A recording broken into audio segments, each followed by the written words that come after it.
Assalamualaikum warahmatullahi wabarakatuh. Selamat siang semuanya. Bertemu lagi di Minitoria Channel yang akan memberikan banyak informasi. Jangan lupa like, subscribe, dan komen ya. Nah, ini saya melihat ada karakter khusus ya, atau keistimewaan khusus bagi alumni Politeknik Keuangan Negara STAN ya. Karena apa? Karena semua instansi pemerintah itu membutuhkan mereka ya. Jadi mereka tuh ada di berbagai instansi dari level pusat, provinsi, kabupaten ya, dan di berbagai instansi. Nah itu menurut Hanif kenapa alumni STAN tuh harus ada atau dibutuhkan di berbagai kementerian lembaga? Yang pertama, karena setiap kementerian lembaga ataupun pemerintah daerah tersebut menggunakan APBN, Pak. Nah, itu APBN ya, keywordnya ya. Itu yang menjadi kunci utama. Terus yang kedua mungkin terkait dengan pendidikan mengenai integritasnya, Pak. Nah, di PKN STAN tuh kalau ujian itu benar-benar kita dicek misalnya kita nggak boleh nih, Pak. Misalnya saya mau masuk ruang ujian, terus HP-nya ketinggalan di saku. Nah, itu bisa bahaya, bisa berujung ke nggak artinya no HP waktu ujian. Iya, no HP.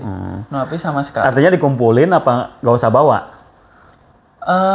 Biasanya ditaruh di tas, terus tasnya ditaruh di depan. Oh, taruh di depan ya. Jadi free dari HP ya waktu ujian ya. Terus kita juga nggak boleh tengok kanan kiri. Apa jadinya saat tengok?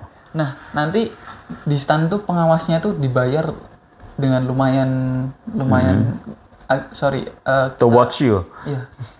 Soalnya kalau misalnya si pengawas itu menemukan pelanggaran, biasanya mereka dapat reward ya. Reward.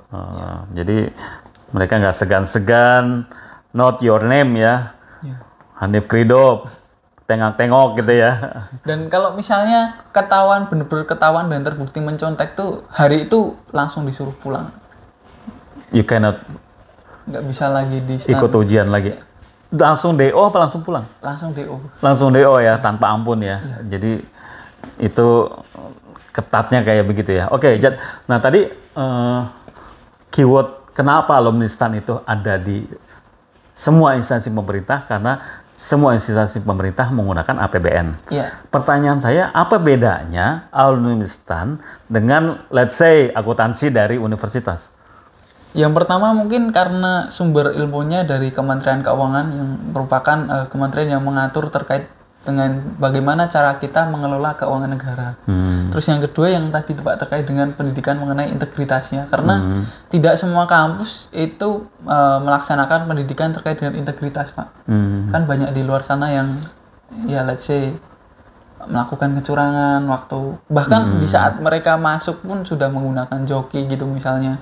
Kalau di PKN STAN tuh benar-benar bersih. Dan waktu saya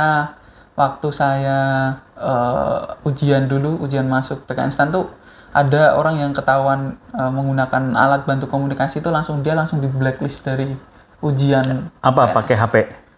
Dia menggunakan seperti teknologi ikat pinggang gitu, Pak. Seperti intercom. Oh, intercom ditaruh di pinggangnya. Iya. Jadi ada orang luar mengerjakan juga, dia dengerin dan itu ketahuan ya. Iya. Dan langsung di blacklist dari. Itu calon mahasiswa apa udah mahasiswa?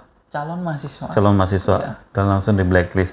Di blacklist artinya saat itu dia nggak boleh ikut ujian apa selamanya nggak boleh ikut ujian?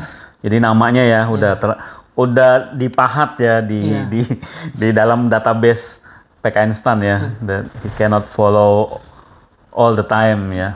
Soalnya integritas harga mati. Integritas harga mati. Jadi nggak cuma NKRI, tapi di PKN STAN integritas adalah harga mati ya. Oke, itu hal yang menarik. Oke, nanti kita ketemu lagi ya teman-teman dan saudara-saudara di sesi berikutnya. Sampai jumpa. Wassalamualaikum warahmatullahi wabarakatuh.